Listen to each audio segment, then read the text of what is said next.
नमस्कार दोस्तों, knowledge world में आपका स्वागत है। सफलता हार्ड वर्क करने वाले को नहीं मिलती। जी हाँ, आपने सही सुना, सफलता स्मार्ट वर्क करने वाले को मिलती है।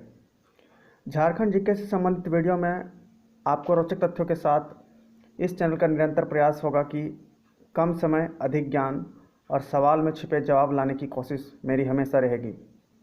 अगर आपको पूरी वीडियो देखने के बाद हमारे प्रयास अच्छे लगें तो लाइक और सब्सक्राइब जरूर कर दीजिएगा और कमेंट में जोहार लिख दीजिएगा। तो चलिए क्लास की शुरुआत की जाती है।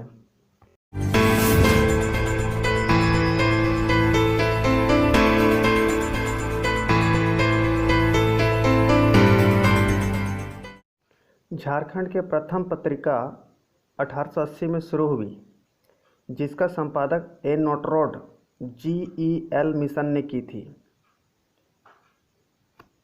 तो विकल्पों में देखना है कि 1880 में शुरू हुई झारखंड की प्रथम पत्रिका जिसका संपादक ए नोटरोड ने किया था, जो GEL मिशन से संबंधित हैं, ताल्लुक़ रखते थे, तो वह पत्रिका का नाम क्या है?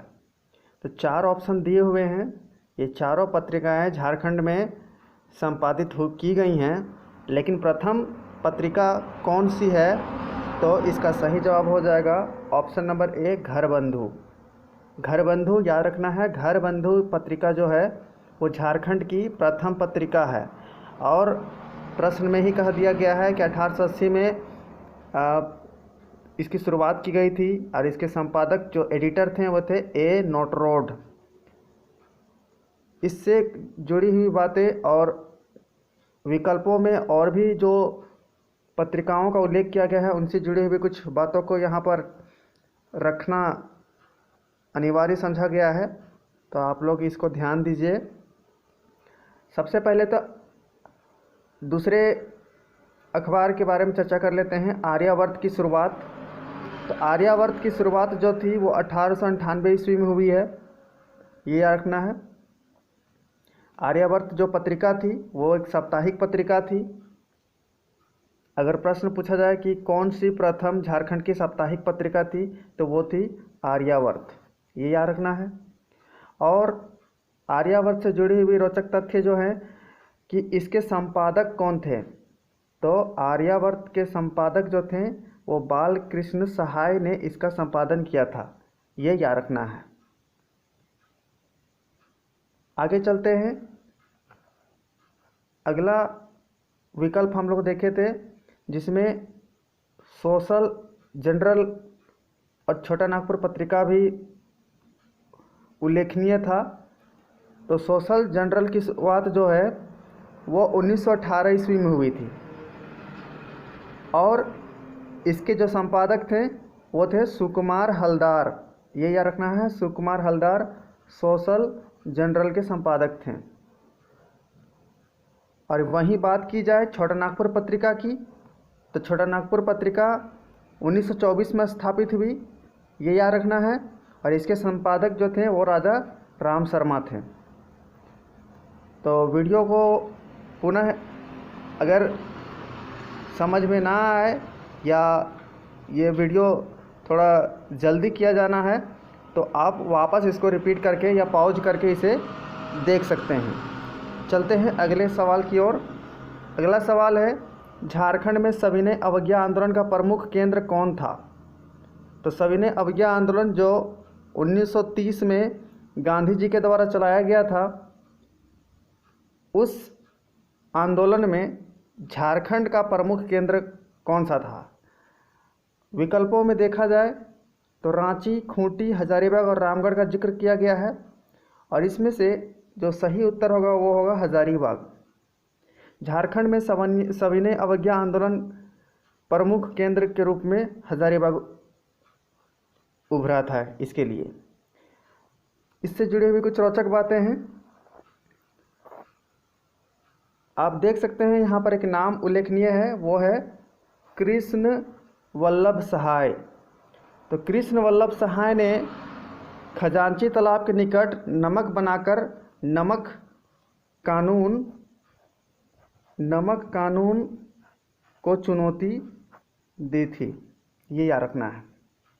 कृष्ण वल्लभ सहाय ने खजांची तालाब के निकट नमक बनाकर नमक कानून को चुनौती दी थी।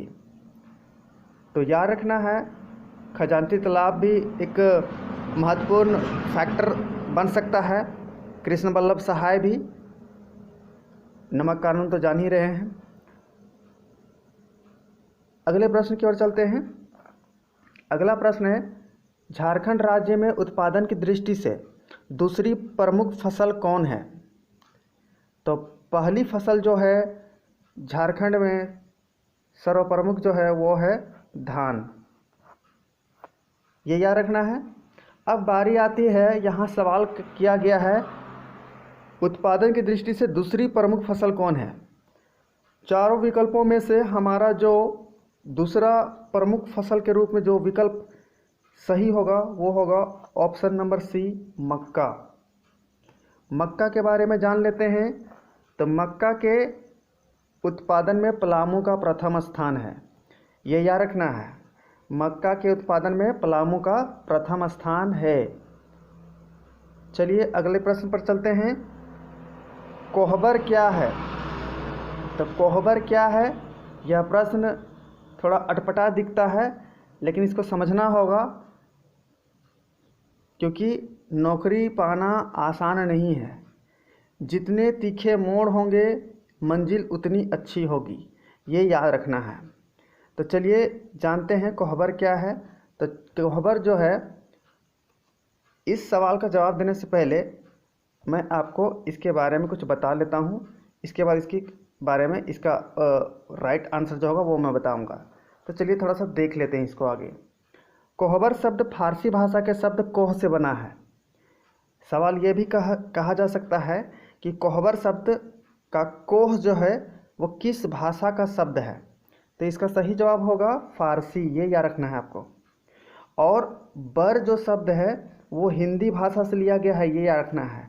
बर, ये होगा बर।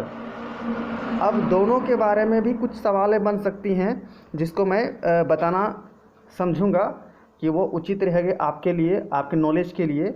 तो चलते हैं। कोह, आप यहाँ पर कोह देख रहे हैं। तो कोह फारसी शब्द है, ये बताया गया है। तो कोह का मतलब होता है गुफा, ये भी याद रखना है आपको।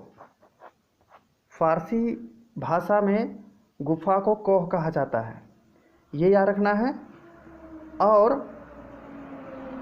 हिंदी भाषा में बर जो है वो दूल्हा को कहा जाता है, ये याद रखना है। ये सवाल हो सकता है कि इस प्रकार से भी पूछा जा सके। तो वर का मतलब दूल्हा होता है और कोह का मतलब गुफा होता है। कोह जो है वो फारसी भाषा है और वर जो है वो हिंदी भाषा है जिसका मतलब दूल्हा होता है।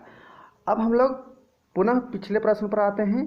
कोहबर का मतलब तो समझ गए कि कोहबर क्या है, कोहबर किसे कहते हैं। अब कोहबर क्या है वो जान लेते हैं। तो कोहबर जो है वो यहाँ चित्रकला के रूप में सही होगा। कोहबर जो है वो चित्रकला है। चलते हैं अगले प्रश्न की ओर। अगला प्रश्न है, झारखंड में आदिवासियों के अलावा जो गैर आदिवासी मूल निवासी रहते हैं वह क्या कहलाते हैं।